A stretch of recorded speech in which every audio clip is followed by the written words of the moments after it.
Vicente Aponte, un abogado, pero no lo invitamos a Vicente por ser hombre de derecho, lo invitamos fundamentalmente por ser un líder social, un líder sindical, porque él tiene una opinión, una posición siempre muy clara en menesteres políticos y sociales. Y hoy nos ha costado, sin ánimo de incomodarlo a Vicente, nos ha costado traerlo aquí a la radio, así que ahora que ya llegó, de inmediato le expresamos nuestro saludo. ¿Cómo está, Vicente? Muy buenas tardes. Muy buenas tardes, amigo Rodolfo, aquí para compartir con usted esta mesa de diálogo y de polémica interesante. Muy bien, vamos de lleno al tema. Se ha puesto en cuestión, a ver, Catherine, se ha puesto en cuestión el tema de los Panamericanos 2019, que se va a desarrollar pues el año 19, estamos 17, dentro de 2 años sin contar ¿verdad? Entonces se ha puesto en cuestión porque el argumento puede ser válido, ya lo dirá Vicente Aponte, yo tengo mi posición, de repente vamos a debatir un poco en el buen sentido de la palabra, pero lo promueve o lo impulsa, digo mejor, Roque Benavides de la CONFIEP, y lo han promovido Mauricio Mulder, Javier Velázquez Quesquén, Luciana León, o sea, la gente del APRA, y por allí algunos otros congresistas. Pero digo el APRA porque incluso se ha tomado la molestia Javier Velázquez Quesquén de anoche mismo presentar un proyecto de ley para que todos los dineros que están, digamos, dirigidos a los Panamericanos vayan al tema de Piura. Entonces la pregunta a Vicente sería, los Panamericanos no deben ir por el asunto de la afectación natural que está afectando a varias regiones del país, a 11, tengo entendido. Buenas tardes. Bueno, mira, este es un tema bastante polémico. Por cierto, la clase política está dando su opinión, algunas con fundamento, otras jaladas por el simple hecho de oponerse a lo que puede ser una obra de infraestructura muy importante para el sector deportes. Sin embargo, yo tengo una opinión muy particular, y digo particular porque puede ser coincidente con la de un sector de la clase política, pero particular por lo que yo he visto, sobre todo de cerca, que viene sucediendo en el norte del país. Realmente Lambayeque, Piura y Tumbes están en una situación bastante trágica porque no solo es el tema de la lluvia en sí, sino de lo que la lluvia está causando en temas sobre todo de destrucción de cultivos, en lo que significa el aniego por las aguas de los domicilios, el colapso de todo el sistema de alcantarillado, la destrucción prácticamente de toda la infraestructura vial de los principales distritos e inclusive de la propia capital de la provincia de Piura.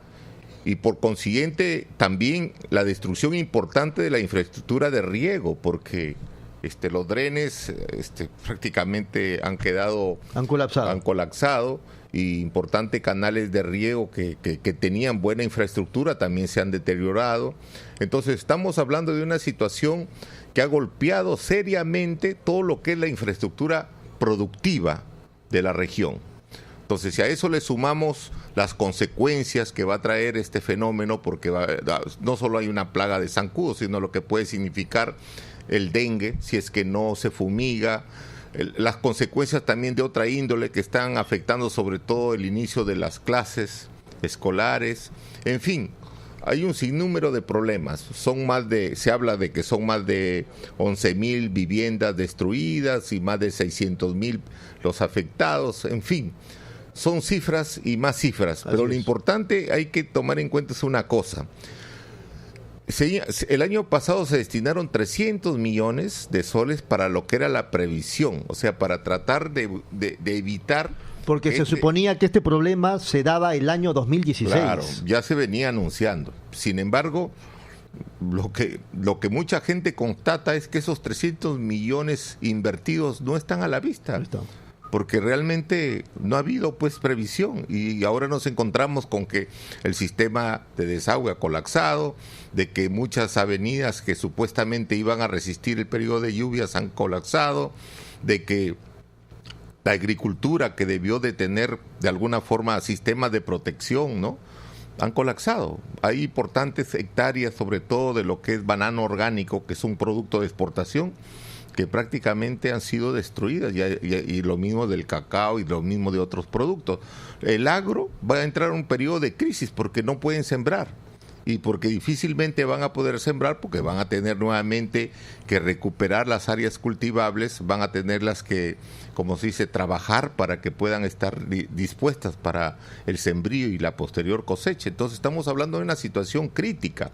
Ahora, desde mi particular punto de vista, yo considero de que hay recursos que el Estado debiera de destinar para la reconstrucción del norte. El gobierno ha dicho que sí hay dinero. Ya, entonces si hay dinero y dinero suficiente como para también cumplir con el compromiso de los panamericanos, enhorabuena.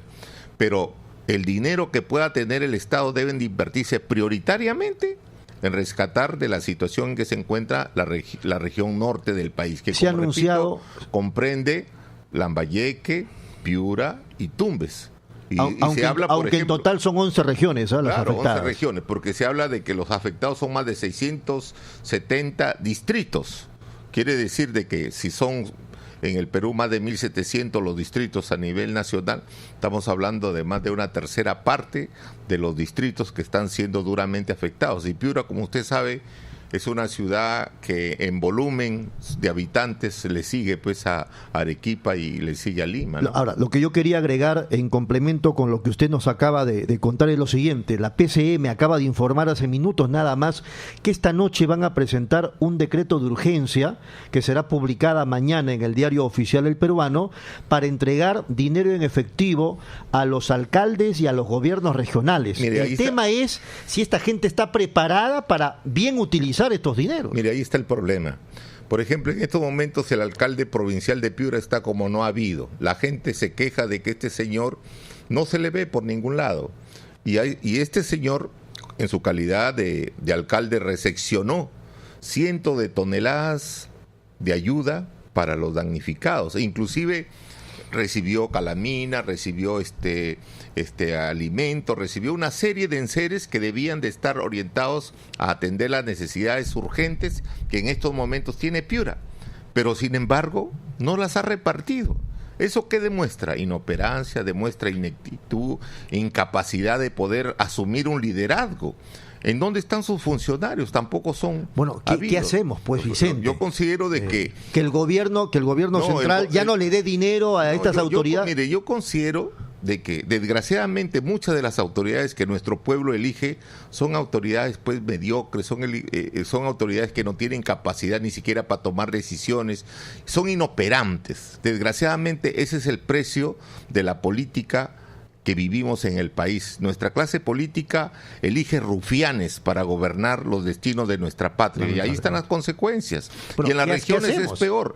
Entonces lo que yo considero es que debiera de crearse un organismo autónomo para la ejecución de ese gasto. Un organismo autónomo integrado por profesionales, obviamente con solvencia moral y solvencia técnica, que sean capaces de priorizar el gasto, con la finalidad de que se ponga atención sobre todo en 3 aspectos: recuperación de la agricultura, recuperación de la infraestructura vial y sobre todo buscar que invertir en infraestructura de saneamiento. Algo de eso se hizo en Pisco.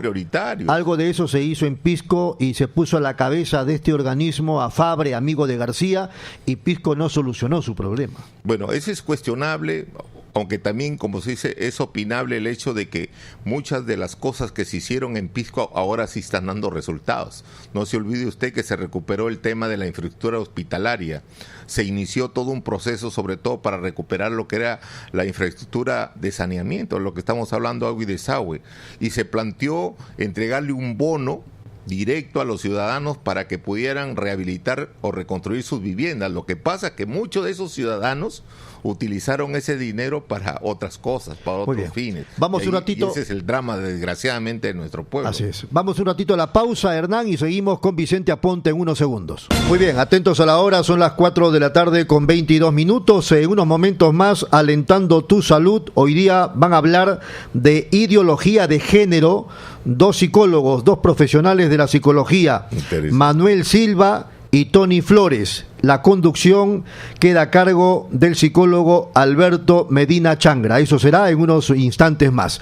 Muy bien, estamos conversando aquí con Vicente Aponte en relación a temas de coyuntura y el asunto es que Vicente ha planteado pasar por encima, si no me corregirá, de los alcaldes y presidentes regionales o gobernadores, y que el gobierno de PPK cree un organismo que se encargue de manera directa y autónoma de empezar a arreglar los graves daños que ha ocasionado la naturaleza. Bueno, mire, no es pasar por alto, sino que simplemente, en estos momentos, por ejemplo, se está llevando a cabo un Consejo de Ministros, sí, en la que están participando alcaldes, inclusive hay congresistas que no han querido entrar simplemente porque, según ellos, no han ingresado los alcaldes de los centros poblados, alcaldes distritales. Bueno, no sabemos qué capacidad tenía ese local como para recibir a tantas autoridades, porque todas ellas van con su pliego petitorio, obviamente. Pero los congresistas no debieran de esperar que se les invite. De acuerdo. Lo que ellos han debido de hacer es de un primer momento... Los 130. Asumir un protagonismo, sobre Así todo es. Los congresistas de la región Piura. Y no han hecho ningún tipo de protagonismo. ¿Cuánto va del periodo de lluvia? Ya más de 2 meses. Sí. Y sin embargo nunca se les ha visto. Ni siquiera llevando una ayuda asistencial a la gente más necesitada. Y ojo que la tienen. Nosotros sí hemos ido a entregar 500 paquetes escolares a los niños que están siendo afectados, sobre todo porque ni siquiera empiezan las clases. Así es. Y sus padres no tienen trabajo. Entonces nosotros vamos a llevar 500 paquetes más de útiles escolares para donar, sobre todo en el Alto Piura y en el Bajo Piura, en donde la afectación realmente es alarmante. Ahora, ¿qué se debe de hacer? Porque el asistencialismo puro, o el asistencialismo por el asistencialismo, no arregla los problemas de fondo. No, pero hay temas básicos que hay que atender. Claro, hay temas básicos. Por ejemplo, se necesita acciones de salubridad. Claro. Eso significa fumigación. Se necesita, sobre todo, montar carpas para que se hagan campañas de salud, inclusive vacunación. Se necesita hacer una serie de aspectos de salubridad. Lo que sí puede ser discutible es entregarle dinero en efectivo, claro, al damnificado, porque lo pueden malutilizar. Claro, y por otro lado se necesita pues buscar que evacuar las aguas. Sí, porque claro, mezcladas con las aguas hervidas son focos de infección masiva, que es lo que no se viene haciendo. Antes escuché, por ejemplo, a un alcalde que decía que solamente contaba con 5 motobombas y que para poder evacuar las aguas solamente de una avenida e inclusive de las calles adyacentes necesitaba de 12 motobombas. O sea, ni siquiera cuentan con ese tipo de herramientas tan esenciales para buscar darle una solución inmediata a este problema. Pero el problema mayúsculo es lo que se viene después, que es rehabilitar las calles, buscar rehabilitar la infraestructura educativa, buscar resolver los problemas, sobre todo de lo que es la infraestructura productiva, sobre todo del agro, que han quedado colapsadas. Entonces, frente a eso, se necesita que el gasto esté bien orientado. Y las autoridades locales, desgraciadamente, han mostrado ineficiencia para la ejecución del gasto público. Cuando una autoridad no tiene capacidad ni siquiera de gestionar recursos y mucho menos muestra capacidad para ejecutar el gasto, ¿con qué tipo de autoridad nos estamos encontrando? Con un total, como se dice, inútil. Y el pueblo no puede estar esperando que gente inútil recién aprenda a ejecutar el gasto público. Necesitamos de expertos, necesitamos de gente capaz de orientar bien esos recursos y sobre todo orientarlos a áreas esenciales de lo que significa la reestructuración o rehabilitación de Piura. La alternativa entonces, según usted, es hacer algo así como se hizo en Pisco. Algo parecido, o si no, bueno, ya, aquí está el gobernador regional y están los alcaldes, buscar que entre ellos se crea un consejo de ejecución del gasto. Y que haya un monitoreo. Y que haya un monitoreo de expertos y que hagan, obviamente, mire, quienes deberían de controlar la ejecución del gasto público, en primera instancia, debiera de ser la Contraloría. Claro. Que no lo hace. Entonces ahí ya se demuestra que hay una gran ineficiencia. En segundo lugar está el control político. ¿Quién debieran de hacerlo? Por lo menos los congresistas de la región, que tampoco lo hacen. Y en tercer lugar está el control social. ¿Quién debiera de hacerlo? la comunidad organizada, que tampoco lo hace. Entonces estamos porque en una situación, para empezar no están organizados. No están organizados. Entonces, por lo menos que haya una comisión de expertos encargada de fiscalizar con la finalidad de que esos recursos no se pierdan, sobre todo en corrupción. Porque todos estamos ya convencidos que del 100% de un presupuesto, el 30% se va a la corrupción. Sí. Y son 30% de recursos escasos que se necesitan para aliviar una situación verdaderamente trágica, que es la que están viviendo los piuranos en estos momentos. Ahora, tres cosas, porque ya nos quedan solamente 2 minutos, de manera breve, Vicente. Hasta ahora no le podemos echar el guante al señor Toledo, que ya tiene orden de captura por parte de la justicia peruana. Segundo, el fiscal de la Nación dice que prácticamente está cerrado el círculo respecto de la señora Nadine Heredia, pero yo hasta ahora no escucho ninguna intención de imponer su orden de detención. Y García parece más limpio que una camisa lavada con ñapancha. En ese contexto, ¿qué le podemos decir a la audiencia? Yo al menos tengo ya mi posición clara al respecto. La clase política actual está negociando impunidad. ¿Cómo le vamos a pedir a los corruptos que luchen contra la corrupción? Toda nuestra clase política es corrupta. Me dirán, no, pero sí hay gente respetable, por supuesto, pero estamos hablando de la clase política en general. Sí, pero la Fiscalía, cuando hablamos de la el clase Poder Judicial es la percepción que tiene la ciudadanía de que nos gobiernan los corruptos. Entonces, pedirle a los corruptos que entre ellos mismos se limpien o se juzguen, difícilmente se va a lograr. Entonces, es un hecho, toda la clase política está marcada por la corrupción. Se necesita de nuevos líderes, se necesita de nuevos actores políticos, se necesita...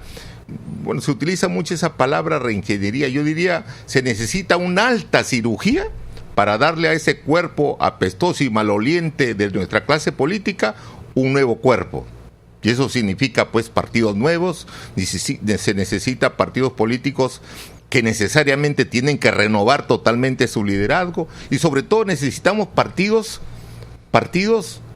que tengan realmente estructura partidaria, que tengan ideología, que tengan un estatuto que norme la conducta de quienes forman parte de esa organización política, porque lo que tenemos actualmente, a excepción de la APRA y no sé qué otro partido, el resto son puro partidos desechables, porque usted no me va a decir que el partido de Alianza para el Progreso es un partido político. No es un partido. No lo es. El hecho de que hayan declarado ya la muerte temprana de Perú posible significa que ese partido nunca fue un partido. El que era un feudo, prácticamente el partido de Ollantaytamala haya desaparecido como consecuencia de la corrupción, significa que esos no eran partidos. Bueno, pero están registrados en el jurado, van a participar en las municipales. Claro, y ojalá participe para que el pueblo les dé una azotada. Así como se la dieron a García con 5%. Claro, así es. Entonces, ¿qué es lo que está pasando? Entonces, yo pienso de que desgraciadamente están negociando impunidad, y están negociando impunidad en el seno del Congreso. En el seno del Congreso se está negociando impunidad, como también se está negociando en otras esferas. El fiscal acaba de decir que recién en junio se va a conocer la lista de los implicados en los hechos de corrupción. Pero ¿por qué esperar en junio? Oiga, ¿por qué esperar en junio? ¿Qué? ¿Quiere lavársele la cara a los corruptos que están comprometidos en los hechos de Odebrecht, y por lo tanto solamente se le va a caer con el azote de la justicia a los pececitos? Eso no es justo. Muy bien. Inclusive se habló, mira, yo recuerdo muy bien una información que vino del Brasil en que habían alcaldes, gobernadores, regidores, hasta dirigentes sindicales metidos en la salsa de la corrupción de Odebrecht. Y se necesita saber ¿quiénes son? Así es, de acuerdo, totalmente. Sobre todo para saber a qué atenernos, ¿no? Porque hay muchos personajes que hacen de líderes de opinión, que aparecen como si fueran, como se dice, implacables persecutores de la corrupción, pero sin embargo también están en la salsa. Muy bien, Vicente, ha sido muy amable, muchas gracias, como siempre esclarecedor en sus puntos de vista, y estamos en contacto. Gracias a usted, estimado amigo. Ha sido Vicente Aponte. Vamos de inmediato, Hernán, a la pausa, y ya viene Alentando tu Salud.